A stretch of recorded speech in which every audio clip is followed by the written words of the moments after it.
One of Nietzsche's books is called, I think, it's an essay, and maybe it's not even by Nietzsche, but anyway, I think it's Nietzsche.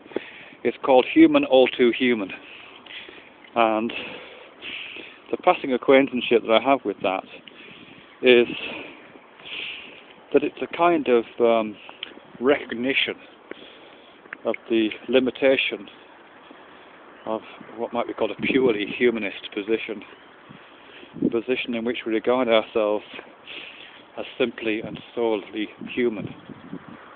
And this is something again which comes up in Deleuze and Guattari's Thousand Plateaus, which I've mentioned before. Again, they make a kind of plea that limiting ourselves to a concern with ourselves as being only human constitutes a failure to recognize other aspects of our being, particularly in terms of Deleuze and Guattari, our animal nature. And if we don't recognize the animal in ourselves, then we're missing out, really, I suppose, or we're only partial.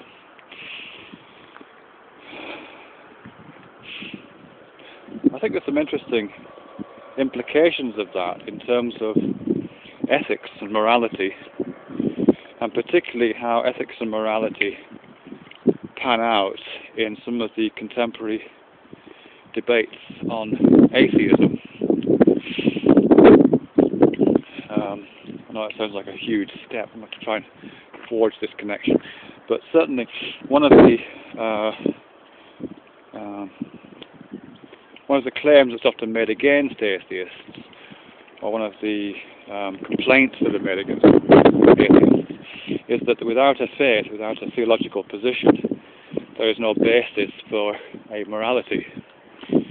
And the usual atheist response to that, apart from quoting various statistics to do with prison populations and Sweden specifically, the usual atheist response is that of course there are many bases for morality and ethics that don't require us to adhere to the tenets of any particular faith, and usually altruistic behaviour in animals and occasionally group selection pressures are likely to support that. And in fact a counterclaim is made often by atheists against theologically minded proponents of that approach to ethics, that if the only reason that we have to do good is because God tells us so, or the only reason we have to avoid doing evil is because we're frightened of what will happen when we go to hell, then that's not really morality at all. That's just a combination of fear and blind obedience. And if ethics has any meaning at all, then it's to do with personal choice and free will.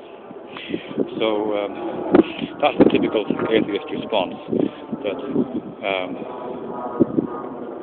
theologically based ethics are morally bankrupt and don't have a sound grounded in individual free will, and that in fact atheists do have a much better grounding for their ethics, which is to do with natural selection, the altruism found in animals and so on. So what's that got to do with what I was saying before about human all too human? Well, I think one of the differences that's happened in... Actually, I'm going to have to stop now because my dogs are about to fight with the dogs, so I'll come back to this.